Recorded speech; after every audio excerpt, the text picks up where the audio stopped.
Welcome to 20 Minute Tabletop, a podcast sharing the love of all things tabletop gaming in bite-sized pieces. I'm your host, John Wiki, here today with my co-host, Stevie. Meeples on cardboard and resources plenty. Bandits are running and dice rolls on 20. Bakeries run by some dragons with wings. These are a few of our favorite things. This week, we're going to sit back, relax, and share with you some of our favorite games and accessories.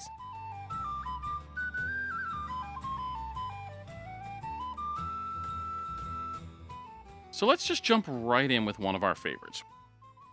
One of our favorites this year is a game we just discovered this year and played at QuestCon, so you may have heard us mention it there in that episode, is Flamecraft, and it was absolutely amazing.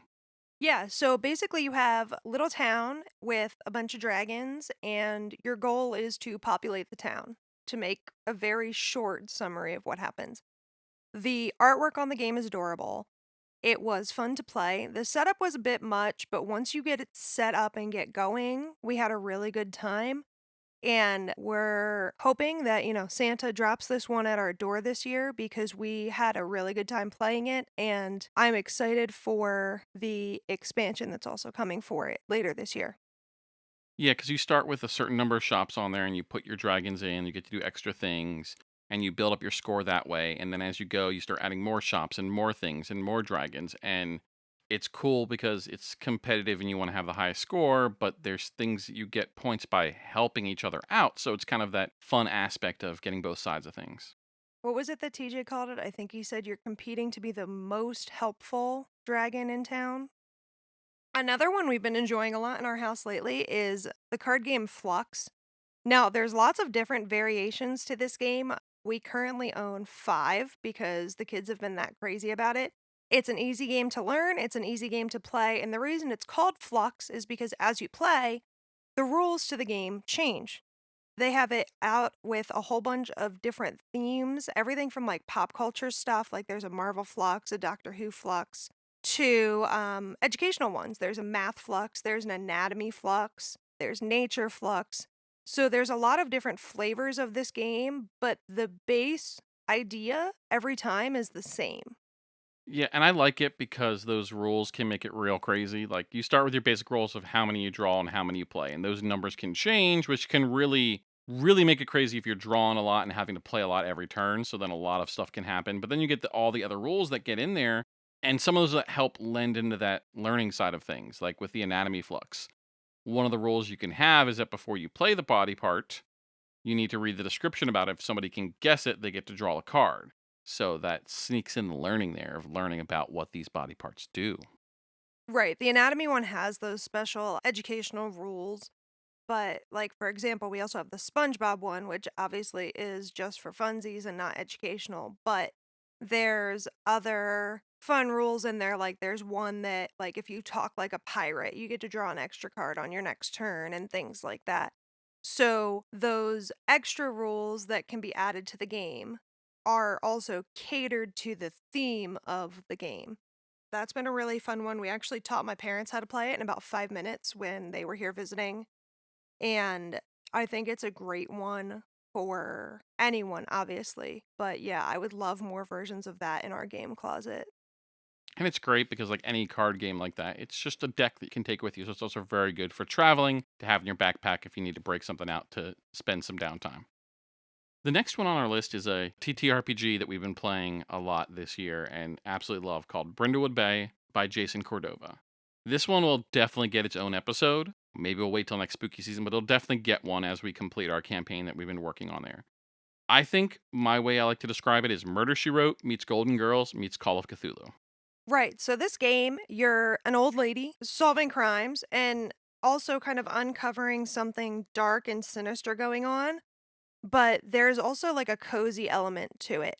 So it's got a little bit of hygge, a little bit of murder mystery, and a little bit of Lovecraftian mystery in there. And I enjoy it because I get to embrace my inner old lady and, basically be retired when we play and enjoy what I would enjoy would I actually be retired. My character's a gardener, so there are a lot of times where I get to incorporate that into the game, as well as, some of that old lady sass that I think we all have inside us. Yeah, and it's a fun little game. It's different. It's powered by the Apocalypse system, which is something different for us that we haven't played much of. And so you're rolling d6s. You get various degrees of success, which I like. So you can succeed on something, but not necessarily fully succeed, and so something else could still go wrong. And those degrees of success games, I find myself enjoying a lot lately because it adds a lot more elements to there. And it's a lot of fun. You get, a lot of meddling with the police, you're hobnobbing with socialites with just one more thing, and then you get convoluted theories to solve the crime. So it kind of brings in all those different elements. It's nice because it's a lot of ad-libbing amongst us to tell the story. And like I said, having all these old ladies. And like I said, there's something darker going on as you build, you uncover more of this stuff that's going on, this cult that's doing stuff behind the scenes. But in reality, it always returns to that coziness of the game. So even when something weird happens, afterwards you get to go back to that cozy nature of the thing and fill into that of just solving mysteries as old ladies. One of the things I like is the special abilities are all named after famous detectives from TV and movies. That's really fun. And yeah, I definitely think the next episode will probably come next fall. Or I should say, the episode about Brindlewood Bay should come next fall because our group hasn't gotten super far into the culty Lovecraftian bits. And I know that John does not want to spoil anything for me. So he wants us, our group, to be able to dive deeper into that before we do an episode on it, so as not to ruin anything for me. Okay, next up is a new game that is incredibly popular in our house, and that is Disney's Lorcana, which is a trading card game. We have done an episode on it so far. Recently, the second series called Rise of the Floodborn was released. And this has been a highly popular game in our house because, as we said in that episode, it's got a lot of very familiar elements to it in the way that it is played. And honestly, our son is absolutely obsessed with this game. So, John usually is playing at least one hand a day with him. But the cards are fun. The new cards that came out with Rise of the Floodborn are really cool, and they've expanded into movies and characters they didn't cover in the first chapter. Yeah, it's a lot of fun, and I think it's great because, like I said, it has that depth, but it's simple. The basics are there, and it's something he can pick up, easy play. He's getting better at his strategy, so we get to play a little bit more. And it's fun with the new cards. There's some slightly new mechanics that they've released in there, and the new characters is fun. And it's just cool to have characters you know and love on those cards. It makes it just a little bit extra fun there. And we like to collect them. We play just for fun. We try to win, but we're playing for fun and learning new ways to play and always switching decks around. So it's kind of a lot of fun that way to kind of explore a game like that. One of the things I also love about this is the art style on the cards. The way that they portray the characters, that is sometimes not the way you see them in the movies. There's a card with Belle reading, and she's kind of like sitting in an awkward position with like stacks of books around her, and it feels a lot more realistic way to see that character. I like some of the new Princess and the Frog cards, especially Tiana's cards. Those are really awesome. I'm really enjoying those. So yeah, the art is a huge part for me. In addition to the gameplay, what makes this a favorite for me over other TCGs. Yeah, and I'm looking forward to, as they release more cards and more characters, to be able to build theme decks because that's TJ's wheelhouse. Like, he'll play that deck night and day just to have Judy Hopps and Nick Wilde. As they release more characters, you could probably build a deck that is more themed around a couple movies and characters that you like. Whether it's the most optimal doesn't matter as long as you're having fun. Okay, so next up is something that is one of John's favorite things. So it's going to be a bit of a stretch to the games and accessories category, but it's our podcast, so we get to make the rules. I'd like to throw out the Botanical Bestiary, which is a TTRPG book full of leshy-based creatures. And really, what is a book except for an accessory for the rules? So this is from Inky Cat Press, written by Matt Cavanaugh, and the art is by Sita Duncan, who is the artist that drew our version of Morecore that you see around all of our content. So this started out as just being leshy creatures on Reddit that Matt was creating, then became a Kickstarter, and then became a full book from there. And they are, quote, adorable, whimsical, and mischievous nature spirits, which is kind of what I love about leshies in general. The book gives you 65 creatures and 10 heritages, and it's for both Pathfinder 2e and D&D 5e. And again, going back to the art, I love Sita's art in this book, in addition to the creativity that Matt brought to this in terms of special abilities that some of the different creatures have and how that ties into the actual usage for that plant. There's a tea leshy, and it can basically make a cup of tea to calm somebody down, I believe is the way that ability is written, which I find things like that really clever. Yeah, and I use this in one of our Friday night games to give you an ambush, and you were attacked by some Leshy pirates as kind of a low level encounter. Kind of ease you back in after a break. And I thought it was pretty fun having a bunch of them because you guys weren't expecting it. And then all of a sudden, all these little things are crawling over your ship and attacking you. They were really cute. I actually had a really hard time killing them until they shot me with a huge splinter of wood. But prior to that, I was like, how am I going to kill you? You're so adorable and you're talking like a pirate. And so you can get it if you want to get your own copy. You can get it on Drive Through RPG. As I said, it is Pathfinder 2e and D&D 5e in PDF, softcover, and hardcover. And there's even a Foundry module for Pathfinder 2e that I used in our game, which is great because you get the artwork, you get a little token with it, you have the full stat block and all the sheet in there, and all you got to do is drag and drop them in so you can attack your players with leshies as well, as I did. Okay, so let's talk actual accessories. I know, John, that you have one that, since you've gotten it, has been a weekly use for you. Yeah, my dice tower from Geek Therapeutics, we purchased it at MegaCon, and it is a collapsible dice tower. So you may have seen those square ones that are like dice trays, felt inside, fake leather bottom, and little snaps on the corner. So it's like that, but a dice tower. And I use it, it's in my little carry bag that I have for playing D&D 5e each week. And so the bottom unsnaps to go flat. The tower uses magnets for the tower part that the dice bounce through. It folds flat to basically be the size of like my iPad. And then I take it out and snap it up and put it up there. And then I have my nice dice tower to roll with every week. And so, not the fanciest, but the fact that it's so portable and I use it all the time, makes it a great accessory. I do love wood trays and that sound of the dice rolling, but it's hard to beat the portability of this. One of the other things I like, in addition to the portability, is the felt colors they use inside are super vibrant. So I have a purple tray. It's black leather on the outside, but the felt on the inside is purple. And it's not a dull purple, it hasn't faded, it's very vibrant. I know they also have red, blue, and green as well. They may have more colors, I'm sorry if I'm missing any. But that's the one thing that struck me is the felt they use inside is high quality. So they're 9 months old, they get regular use, and they're still just as bright as the day we bought them. Oh, yeah. Yeah, 9 months every week, in and out of my bag, setting it up, tearing it down. All the buttons still snap. It all sits up nice and straight. Like, everything about it still works just fine. So it's durable, it's transportable. You don't have to worry about it. And then it gives you a dice tower on the go. Now, we would be remiss if we did not mention Aromas of Adventure from the Crafty Gamer.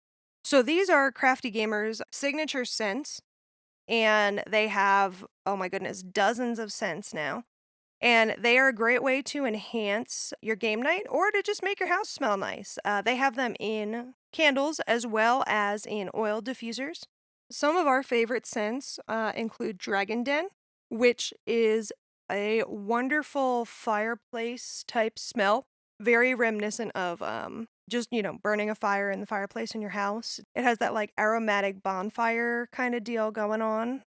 There's also Homebrew Cafe, which is a specialty candle that they made to support the build out of a future board game cafe and hobby store.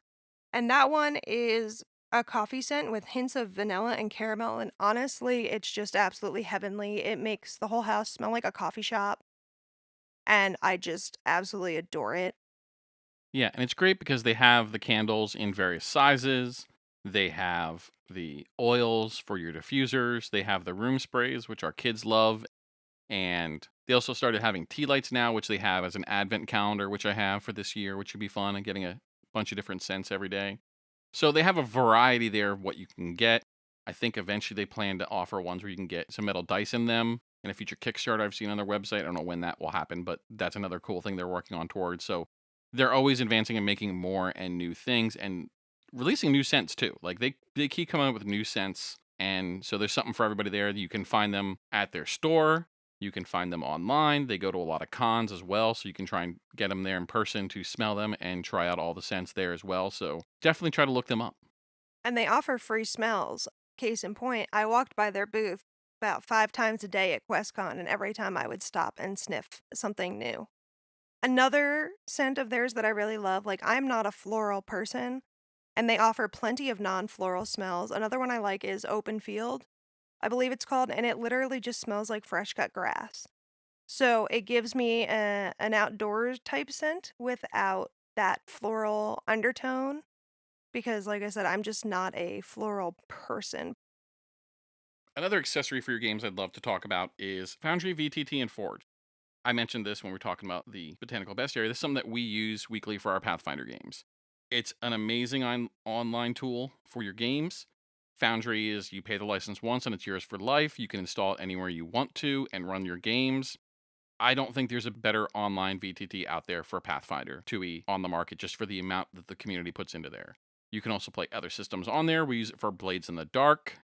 Obviously, the systems vary based on their support of what the community is putting in there or the companies are putting in there. And we use Forge, which is a host for it that you can pay a monthly fee and let them do the work for it, but you can give them multiple licenses and run multiple games at once. So we can run multiple servers at one time by having enough licenses to run the number of servers. They handle the updates, all the modules. You can install the things in there, and it's really great and really makes it really easy. If you want to hear more about Foundry, you can check out episode 6 of our podcast, where we did a whole in-depth look at Foundry and Forge. Okay, another accessory that I honestly cannot live without is my journal from the Rook and the Raven. I have a Pathfinder 2e player journal, and I have been able to utilize that to keep my character sheet. I did the basic player journal when we purchased this. I know since then they have gone through a lot of updates to their formatting. They've also moved their store, like the physical location of it. And I know that while the majority of their offerings are the same, they are trying to expand into other playing systems. I know they have 5e journals as well as, I believe, Call of Cthulhu style journals. But the thing I love about it is, in addition to keeping my player sheet and having all the note pages, it's a disc-bound notebook, which means I can pop the pages in and out as needed. They have things like loot pages, NPC trackers, things like that, so I can keep all the NPCs we encounter in a specific town or situation in one place.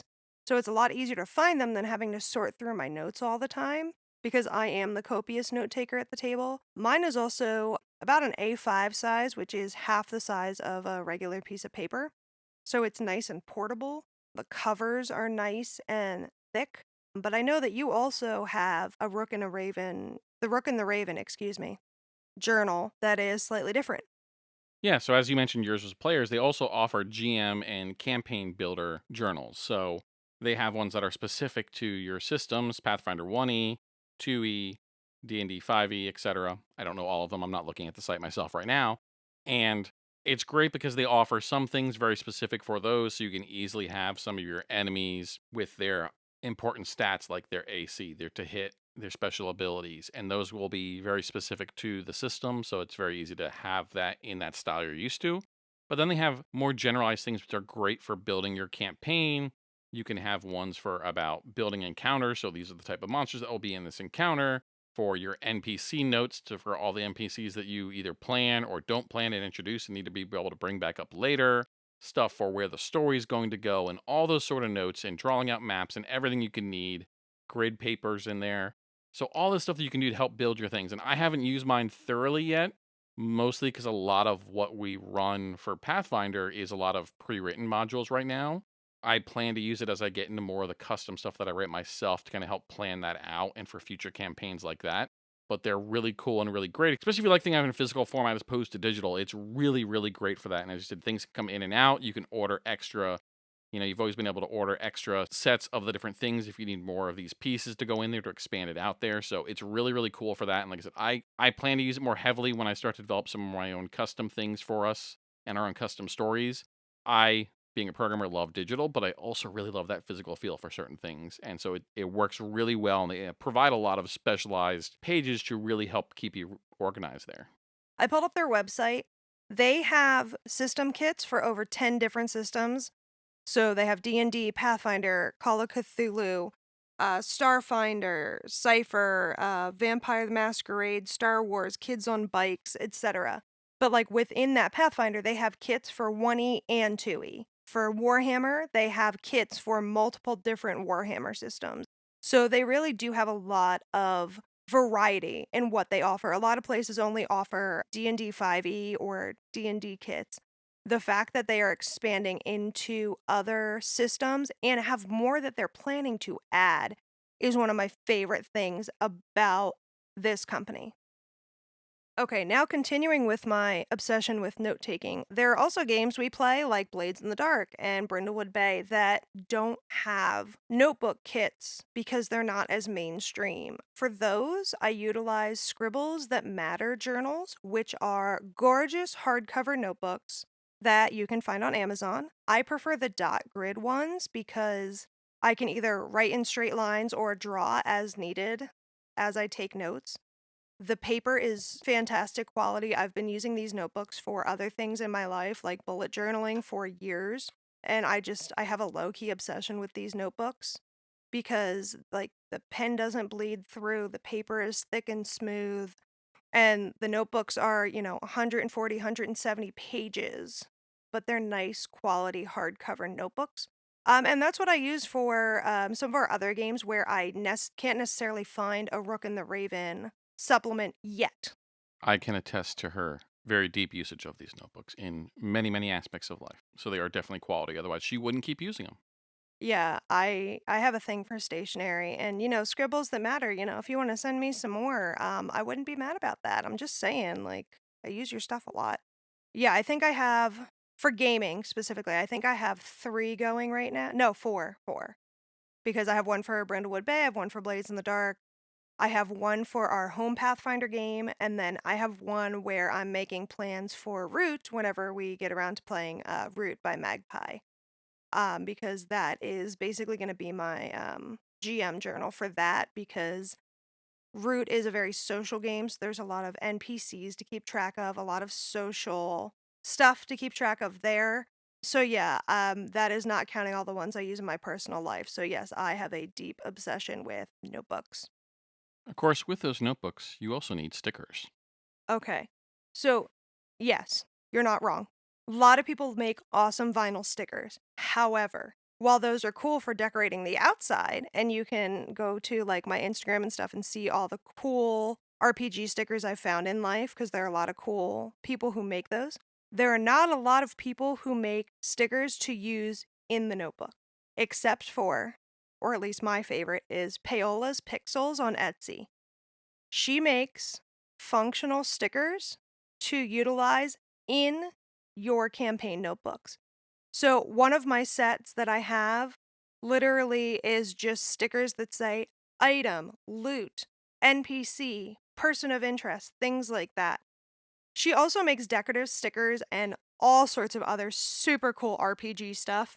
And I have used her decorative stickers before, but her functional stickers are so helpful, especially in Pathfinder, when I need to be able to find something quickly, especially an NPC or a goal or something like that, like what we're after.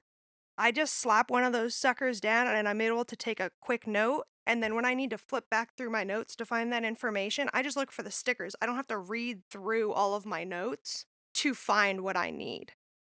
Again, deep obsession with stationery, but Paola Pixels stickers for inside your notes are good quality. They haven't faded. I've been using I think you got me my first set last Christmas. So I've had them for over a year. They haven't faded.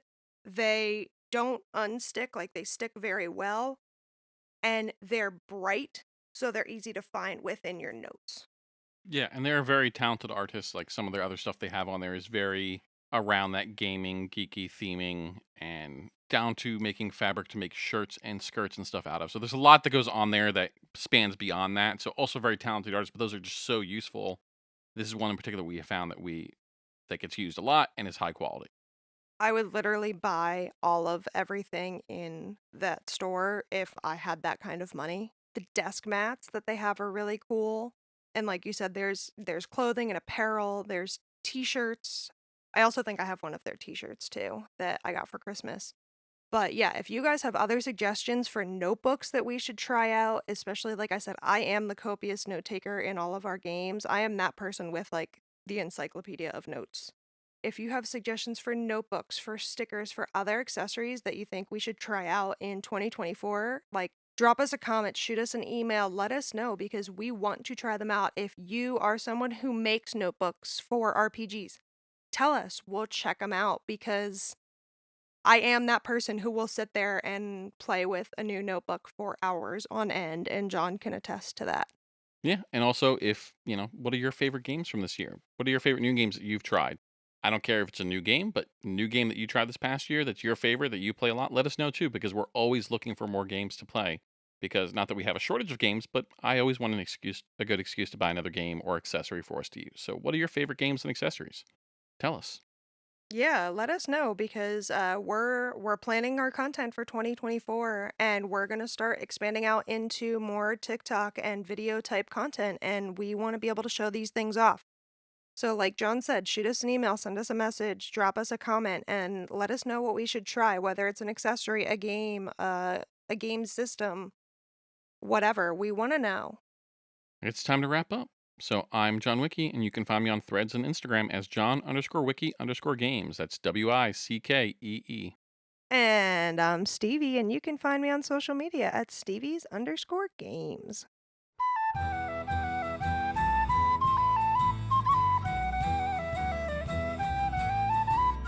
20-Minute Tabletop is a Morecore Studios production. Theme song by Arthur Rowan, Morecore art by Sita Duncan. Do you want more tabletop gaming fun? Subscribe to 20-Minute Tabletop on Spotify, Apple Podcasts, Google Podcasts, or wherever you get your podcast. Like what you hear? Leave us a review while you're there or tell a friend. Find out more on our website, 20mintabletop.com. That's the numbers 20mintabletop.com. Or connect with us on Twitter, Threads, and Instagram as @20mintabletop, @20mintabletop. Thank you and roll with fortune.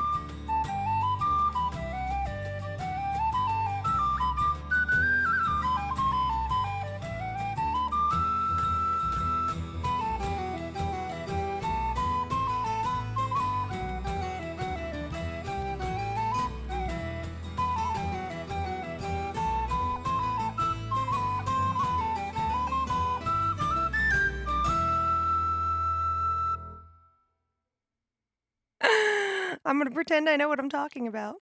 Give me a second. Rewind.